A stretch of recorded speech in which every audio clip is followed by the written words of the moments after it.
I just wanted to say welcome. If you're new, my name is Nathan, and we have been in a series called The Lost Art of Hospitality. And Trey, last Sunday, did an incredible job of challenging us as a church as we looked at the passage of the Good Samaritan. And he challenged us to be people that don't simply just walk by injustice or evil or wrongdoing or a need.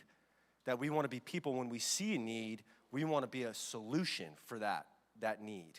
And if you didn't get a chance to watch it, I just want to encourage you, go on our YouTube channel and go back and watch that just to stay caught up in this series. Because what we're doing is we're looking at how pervasive hospitality is in the scriptures, in the Bible. And I was at a preaching retreat just 2 weeks ago, and they had pastors and communicators and preachers that all came together, and we learned about communication, sharpened our skills, and we all shared a 10-minute sermon. If you know anything about preachers, none of them have 10-minute sermons, right? So that was probably the hardest thing I've ever done in my preaching career. And what I did was I took the first message of this series and I shortened it to 10 minutes. Some of y'all are like, how come you don't do that regularly, Nate? Usually add 10 minutes. But I found it so fascinating. What we did was we preached and then we were critiqued by other pastors and communicators.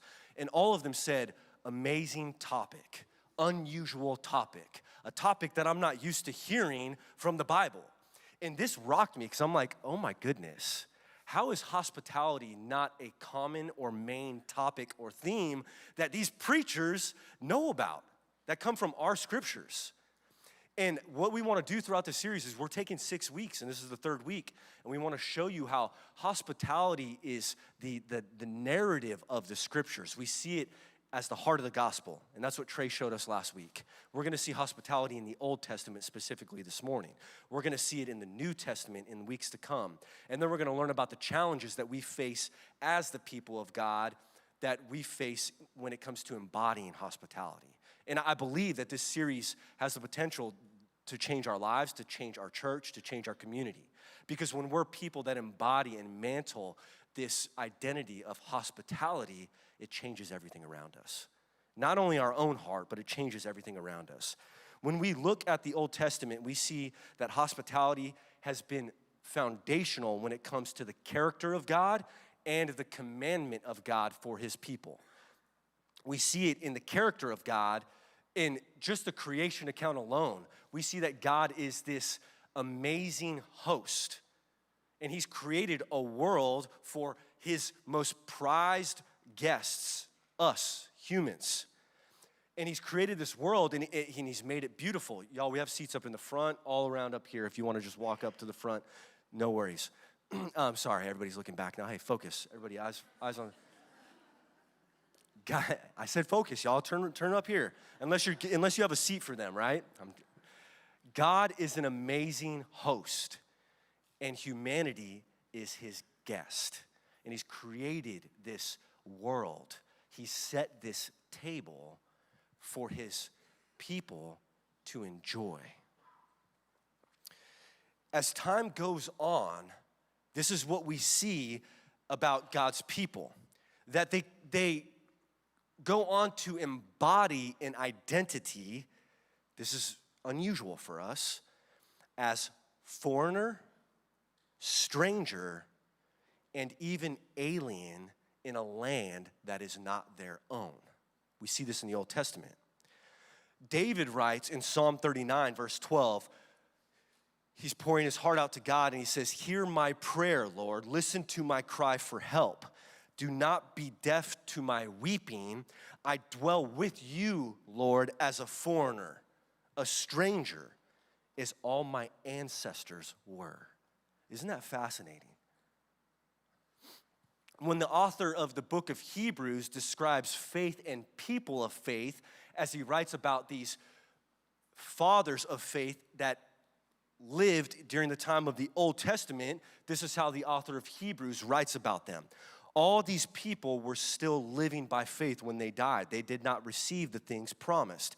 They only saw them and welcomed them from a distance, admitting that they were foreigners and strangers on earth. that God's people embody this identity of we're not home yet. We're travelers, we're strangers, and we all long for a place that we have not quite yet fully experienced here and now. And then many people would be surprised and even shocked, but the Jewish faith tradition, the tradition that comes from the Old Testament, it was an ethical duty to extend hospitality to the poor, to the stranger, to the foreigner, to the widow, because they also shared that identity. They knew what it was like to be a foreigner or a stranger in a distant land.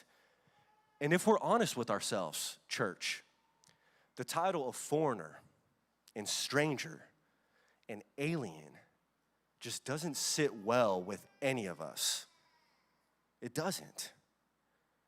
Has anyone ever felt like a stranger before? If you have, you know it's one of the worst feelings that you could feel as a human being. Especially when you're around people that don't embody hospitality, amen? Yeah, it's rough. I'm like, all right, where's the door? I'm out of here.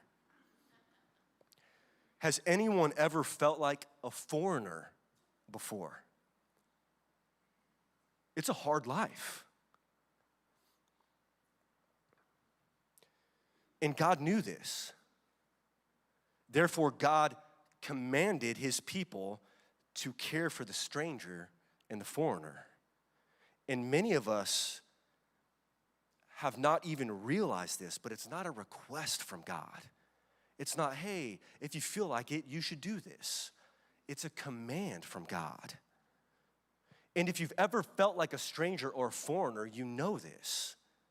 And as I reflect on my life, I can remember at an early age moving around from home to home. Every home that my brother and I went into, we felt like strangers. I've shared this with you before. We felt like this was not our home, like we didn't belong. We kind of felt like we were, I don't know what the right word is, but we didn't feel settled. We felt like strangers. And that will erode your humanity. Gratefully, thankfully, we had people that embodied God's love and God's presence around us, that were people that were safe for us, that were people that reminded us that we were loved no matter where we went or how much we moved. And God knew how damaging this would be to the human spirit and the human soul, so he commands his people to embody hospitality. And now I want to take you to the Old Testament law. And these laws were given. You'll see Genesis, Exodus, Leviticus, Numbers, Deuteronomy. Specifically, Leviticus and Deuteronomy, there are all of these ways of living that God commanded his people to embody. Leviticus chapter 19, verse 33 and 34. When a foreigner resides among you in your land, do not mistreat them. The foreigner residing among you must be treated as your native born. Love them as yourself, for you were foreigners in Egypt. I am the Lord your God. There were even very specific instructions given to people who had resources, land, and who were farmers, because agriculture was a way of life. It wasn't just a vocation. Everybody participated in some form of agricultural living in this time. So God spoke directly to your lifestyle. And this is what he said in Leviticus chapter 19, verse 9 through 10. When you reap the harvest of your land, do not reap to the very edges or the margin of your field, or gather the gleanings of your harvest. Do not go over your vineyard a second time or pick up the grapes that have fallen. Leave them for the poor and the foreigner. I am the Lord your God. I was reading this week in preparing for this message. There's an author and a scholar. Her name is Christine Pohl, and I read a lot of her books on community and hospitality when I was in seminary. And she says this about God and his people. Images of God as gracious and generous host pervade the biblical materials. God provides manna and quail daily in the wilderness for a hungry and often ungrateful people. God offers shelter in a hot and dry land and refreshment through living water. Israel's covenant identity, who they were, includes being a stranger, an alien, a tenant, not an owner, in God's land. Both dependent on God for welcome and provision, and, don't miss this, answerable to God for its own treatment of aliens and strangers. We see over and over again that hospitality is a part of God's character. It's who he is. But it's also a commandment for his people. We have a responsibility. It's who we are.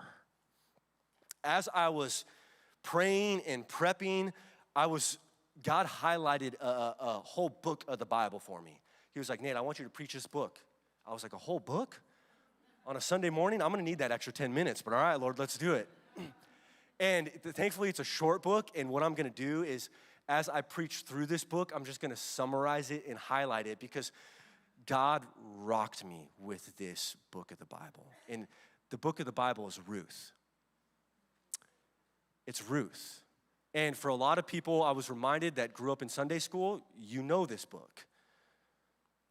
And Ruth was a very specific Old Testament book that was monumental in the Jewish faith. And this book was written during the time of Judges. So it was during a time in Israel's history when things were dark and hard, and judges were ruling the nations at this time. And I just want to highlight some stuff for you and give you some context. If you want to turn to Ruth chapter 1, we will eventually be there. But what's going on in the book of Ruth is the story begins, and I don't want to share everyone's names because if I share everyone's names, you're not going to remember what I want you to remember. You're just going to think about, whoa, that name was hard to pronounce. And what was that name again? Ruth is about a story about a woman named Naomi. Naomi has a husband, and his name is Elimelech. All right, see there, that's the only other name, right, that I'm going to give you. Just remember Naomi's husband, okay? Naomi has a husband. They were born in Judah, in Israel. They lived in Bethlehem. Naomi and her husband had 2 sons. A famine struck the land. So what they did was they left their hometown, they left Israel, they left Judah, and they went to Moab. Now, if you know anything about the scriptures, which it's okay if you don't, the Moab people are called the Moabites. And anytime you've got an ite, think bad. Canaanites, Moabites. I just think like little bugs that bite, right? You don't want them in your house. They're bad. Exterminate them. But that's how the people of God felt. But isn't it funny? The people of God, they went east on the eastern part of the Dead Sea, and they resided in Moab. So Naomi, with her husband and her 2 sons, go to Moab. And they're there for close to 10 years because of the famine that is happening in their hometown. Naomi's 2 sons marry Moabite women. Wasn't common, but they were there for 10 years. So what are you going to do, right? So they marry Moabite women, and tragedy strikes Naomi's family while they're there in Moab. Naomi's husband dies. Her 2 sons die. So now Naomi is left with 2 daughter-in-laws. Now, again, in this context and in this culture, a widow is going to struggle, especially an elderly widow. There's really no hope and no future for elderly widows. So what Naomi does is she tells her 2 daughter-in-laws that she's going back to her home because the famine has lifted. God has provided food. And she tells her 2 daughter-in-laws, she says, you go back to your people. You're still young. You can remarry. What do I have to offer you? Nothing. She's like, I'm older in age, and even if I did get a man, I'm not going to have 2 more sons, and you're not going to get married. You're going to be hopeless without a future. She said, go back to your land.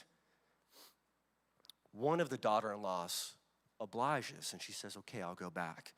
Another, named Ruth, says, I'm not going back. Ruth chapter 1, verse 15. Look, said Naomi, your sister-in-law is going back to her people and her gods. Go back with her. But Ruth replied, don't urge me to leave you or to turn back from you. Where you go, I will go. And where you stay, I will stay. Y'all know that Chris Tomlin song? Where you go, I'll go. Come on, I can't sing for nothing, but you know that song. Yeah, they're like, oh, your wife's a worship leader. Are you as well? Yeah, I wish. Where you go, I will go, and where you stay, I will stay. Your people will be my people, and your God, my God. So we see that Ruth embodies character and loyalty, and she says, I'm not going to leave you, Naomi. She says, wherever you go, I'm going with you. Your God will be my God. Now, Ruth and her mother-in-law, Naomi, go back to Judah. They're back in Bethlehem. And remember their situation. Because they are both widows, they're at the very bottom of the social ladder. And people who are at the bottom of the social ladder, they live life out in the margins. They are in the outskirts of society. They are frowned upon, they're looked down upon. They're scavenging for what they can find in order to get by. Remember what God's word commands God's people to embody. Deuteronomy chapter 24, verse 19 through 22. Don't miss this. When you're harvesting in your field and you overlook a sheaf, do not go back to get it. Leave it for the foreigner, the fatherless, and the widow, so that the Lord your God may bless you in all the work of your hands. When you beat the olives from your trees, do not go over the branches a second time. Leave what remains for the foreigner, for the fatherless, for the widow. When you harvest grapes in your vineyard, do not go over the vines again. Leave what remains for the foreigner, for the fatherless, and the widow. Remember that you were slaves in Egypt. That is why I command you to do this. Look what happens next. Ruth chapter 2, verse 2. And Ruth the Moabite said to Naomi, her mother-in-law, let me go to the fields, because that is what we do in the margins, those at the lower level of society now, because we're widows. Let me go to the fields and pick up the leftover grain behind anyone whose eyes I find favor. Naomi said to her, go ahead, my daughter. So she went out, entered a field, and began to glean behind the harvesters. As it turned out, she was working in a field belonging to Boaz, who was from the clan of, remember his name, Elimelech. That's Naomi's husband who passed. Ruth chapter 2, verse 8. So Boaz said to Ruth, my daughter, listen to me. Don't go and glean in another field, and don't go away from here. Stay here with the women who work for me. Watch the field where the men are harvesting and follow along after the women. I have told the men not to lay a hand on you. And whenever you are thirsty, go and get a drink from the water jars the men have filled. It was dangerous for widows at this time. So we see that Ruth wanders onto a field and she goes to glean because the people of God embody hospitality. And they leave in the margins leftovers for the poor, for the fatherless, for the widow. Boaz ends up encountering Ruth and says, hey, I can tell that you're a woman of great character. And he hears about her loyalty to her mother-in-law. And he says, don't go and glean in any other field. He said, stay here. I've already talked to my men. Please, it's dangerous out there. Just follow the harvesters here and stay with the women here on my field. Boaz was doing exactly what God had commanded his people to do.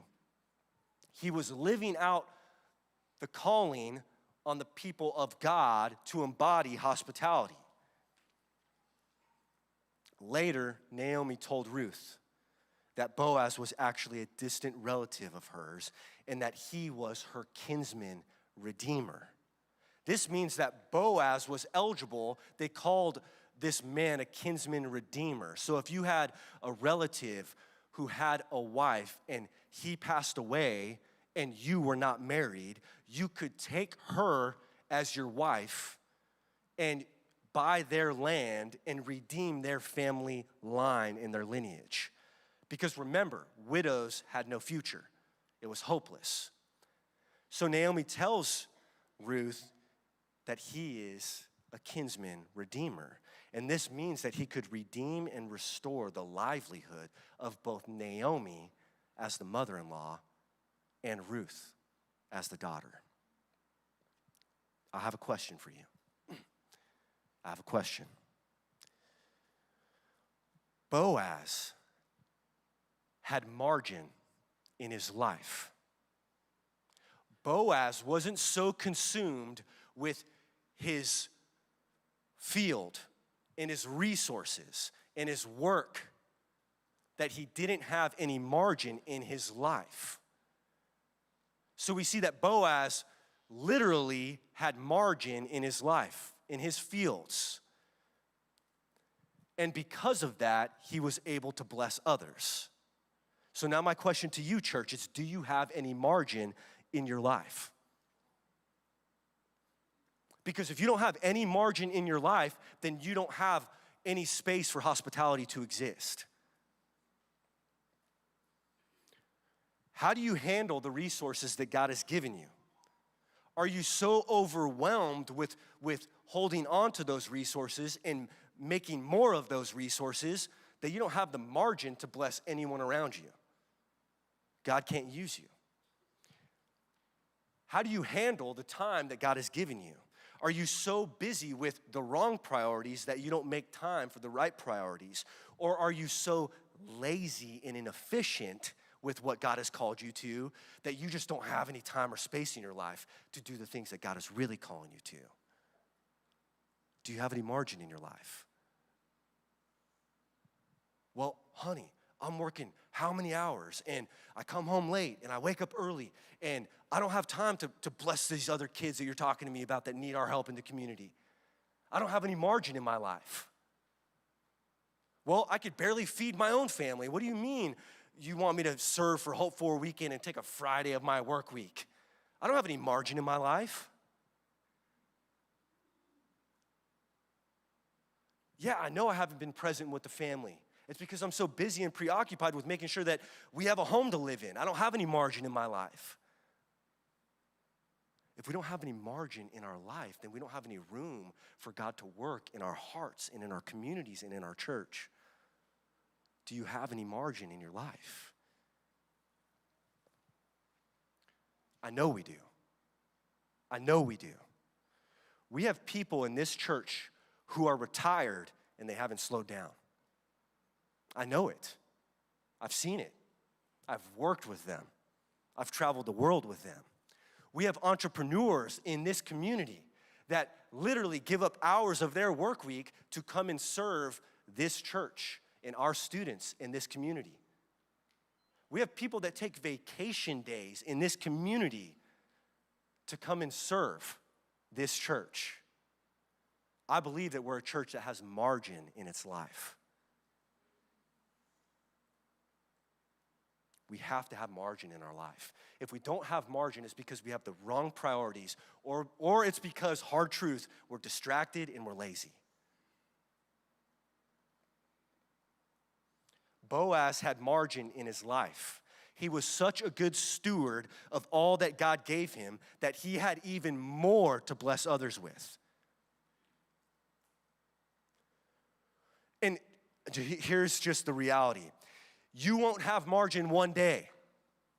I was at that same retreat, and this pastor was like, I've got all the time in the world. He's like, you got a young kid at home. He's like, man, I remember those days. I didn't have any margin in my life. He's like, I'm retired. All my kids are grown. And here I am thinking, I can't look at one day when my kids leave the house to have margin in my life. If I don't have margin now, I'm not going to have margin one day. So what can we do today to create more margin in our lives so the Spirit of God can work in my heart and in my community?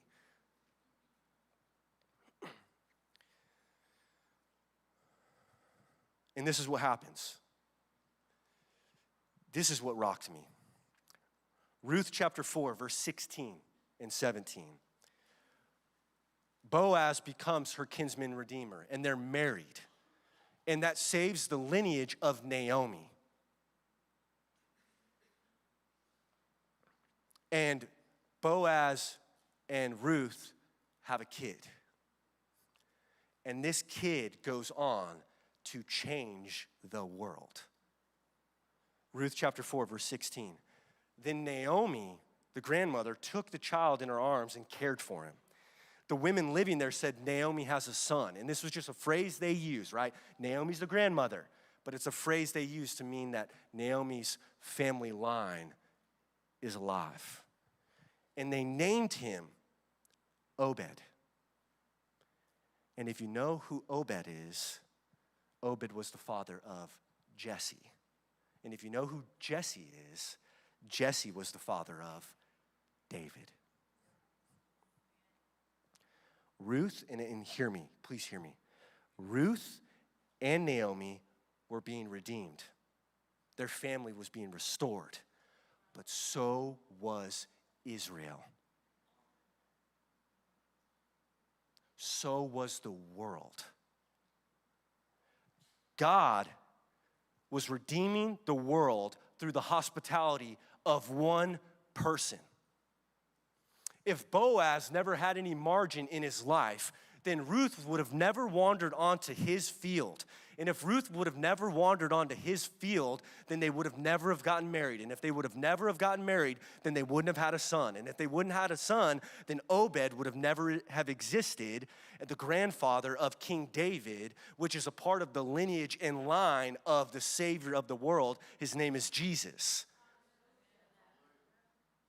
It's because of the hospitality of one person that Jesus was brought into the world. Now, I'm not saying that God couldn't have found other people to work through. But I'm here to ask you, do you want God to work through your life, your family, and your lineage to bring Jesus into the world of the people around you? I can't help but think about this family in high school, and I've shared this, and I will share it again until I'm gone, until I die. My mom struggled to raise her 5 kids, my brother and I being the youngest. And because of that, we moved around a lot. And in high school, we were living with our mom. She had a stroke. There was a family that saw that my brother and I were the poor kids, the kids on the outskirts, the kids in the margin, going dumpster diving to get enough cans and bottles to go have money for lunch and for shoes. And because they saw this, and let me tell you, church, they had 5 biological kids. They had a brother and sister that were the youngest, and they were adopted. So they had 7 biological kids because they called their adopted kids their kids. 7 kids, and then they had a grandma that needed help in assisted living. So she moved in. So there were 8 people and 2 parents. That's 10. And then my brother and I come wandering in from the margins. And they said, hey, we know that we need to care for these boys. So you know what they do? They invite us over and they give us odd jobs around the house. And they pay us way more than they should have. And then our mom has a stroke and they say, boys, you are ours. We're bringing you in. We are your family. And they adopted us. That's 12 people in a 3-bedroom house.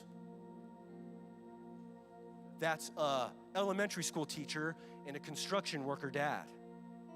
Do you think they had margin? No, but they created it. And because of their hospitality, it brought Jesus into my world and into my brother's world. And I remember we would go to Costco with them. This is 2003. And they would spend, I saw the bill, $500. That would be $1,500 today. Are you kidding me? They would spend $500 at a time every 2 weeks on groceries for us boys. We about ate them out of a home.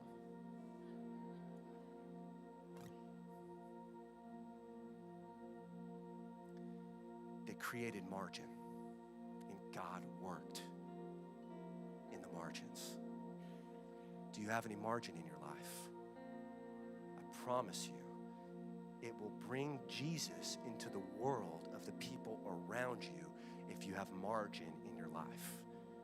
And those two boys grew up, and they were eventually baptized, and they went on to be in ministry, which no one ever dreamed of or thought they would do that. And so we're getting ready to transition into a time of baptism. But I don't want to leave this moment without commanding you